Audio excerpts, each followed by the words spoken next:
quero falar sobre Jesus chorou.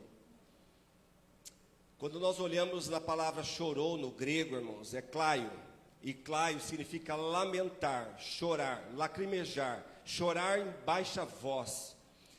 Quando nós olhamos para os judeus, a Bíblia diz que eles estavam chorando em alta voz. E era da natureza daquela cultura, quando falecia um ente querido, eles chorarem em alta voz. As mulheres choravam em alta voz. Eles contratavam as mulheres, chamavam carpinteiras, carpideiras, elas choravam no lugar das pessoas, eram pagas para fazer isso, para chorar naquela época. E Jesus, irmãos, quando ele chega ali, ele estava indignado com aquela situação. Então a Bíblia diz que quando Jesus perguntou aonde ele está, mostraram um lugar para ele. E a Bíblia diz, e Jesus chorou. Como eu já disse, no grego é klaio.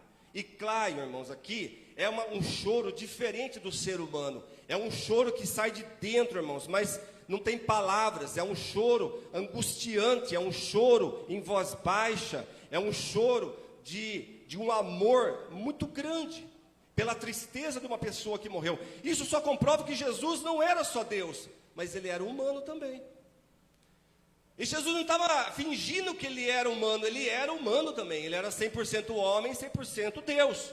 E quando ele chega nessa passagem aqui, irmãos, que ele chora, ele não estava chorando pela morte de Lázaro. Já vi pregador chorar porque Lázaro morreu. Não foi por causa de Lázaro, porque ele fala para os seus discípulos, Lázaro dorme, mas eu vou lá despertá-lo. Ele sabia o que ele queria fazer, ele sabia o que devia fazer, ele sabia qual era o propósito dele chegar até lá.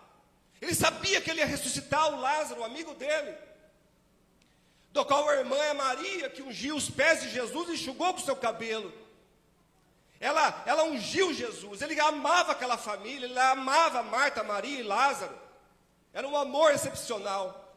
Então ele vai lá e fala para tirar a pedra. Mas quando ele fala isso, a irmã fala, Senhor, já cheira mal, é de 4 dias.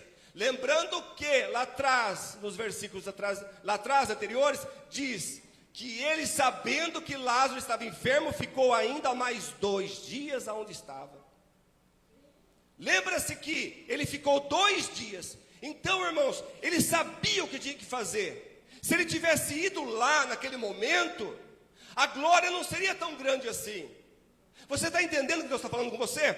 Então, veja bem, os judeus daquela cultura antiga tinham uma percepção que quando uma pessoa morria, eles esperavam a pessoa 3 dias. 3 dias eles esperavam a pessoa, para ver se ela voltava, porque eles tinham uma mentalidade que o espírito dessa pessoa, a alma dessa pessoa, ficava vagando na terra, e demoraria 3 dias para voltar, se voltasse. Por que Jesus ficou 4 dias então esperando? Para que tivesse prova nenhuma de que aquele homem, irmãos, teria voltado por causa natural. Mas ele falou para Marta e para Maria, irmãos, lá atrás, se creres, verá a glória de Deus. Talvez, irmãos, talvez você tenha passado ou esteja passando por algum processo que você e Deus sabe, ninguém sabe. E você ora, e você clama, e você chora, e você esperneia na sua casa, lá no seu quarto, você pede oração para as pessoas, e você não vê resultado. E você olha para dentro de você e você fala, Deus, eu te sirvo, eu te busco, estou na tua presença, não que eu seja perfeito, mas eu não vejo erro em mim, eu não vejo pecado que eu possa me confessar. Talvez você pense assim, e Deus não fala nada. O silêncio de Deus não é a ausência do seu trabalho, do seu mover na minha e na sua vida. Na verdade, quanto mais quieto Deus está, mais Ele está trabalhando na minha e na sua vida. Você pode dar um glória a Deus por isso? Jesus está trabalhando nas nossas vidas, só que nós não vemos isso acontecer. E muitas das vezes, irmãos, tem coisas que você fala, se o Senhor não vier, se o Senhor não chegar com essa providência, dentro de uma semana, eu estou perdido, eu estou perdida. E aí passa uma semana e a sua resposta não chega. A enfermidade não é curada. A pessoa que está com algum problema não recebe a cura, a libertação, o milagre. E aí você fica pensando, por que Jesus não veio? Se Ele disse que me ama, se Ele disse que vai salvar a minha família, vai salvar os meus, por que Jesus então não faz nada? É a impressão que dá. Mas sabe por que Ele não faz nada? Porque o que Ele vai fazer na minha e na sua vida, a glória será muito mais ainda se Ele tivesse feito lá atrás. Só recebeu o irmão que deu glória a Deus. A pior coisa, irmãos, é quando Deus está falando, você fica com a boca fechada. Você perde a sua bênção. Toma posse, irmãos, da bênção quando Deus fala com você. Não precisa ficar glorificando, mas receba a palavra no seu coração. Porque a pessoa fica falando, dá glória a Deus, dá glória a Deus. Não é isso, irmãos. Você tem que dar glória a Deus espontaneamente, voluntariamente, de coração. Não porque um pregador manda dar. Mas você tem que receber a palavra. E saber, irmãos, que Deus tem um propósito para tudo na minha e na sua vida. E o momento de Deus e o tempo de Deus é o perfeito na minha e na sua vida. Nós ficamos questionando muitas vezes por que Deus não faz. Nós queremos dar aula de teologia para Deus. Deus não precisa de teologia. Deus criou a teologia. Ele precisa de um coração quebrantado, um coração adorador, um coração grato a Ele. Só de você estar aqui já é motivo de você poder glorificar o Senhor.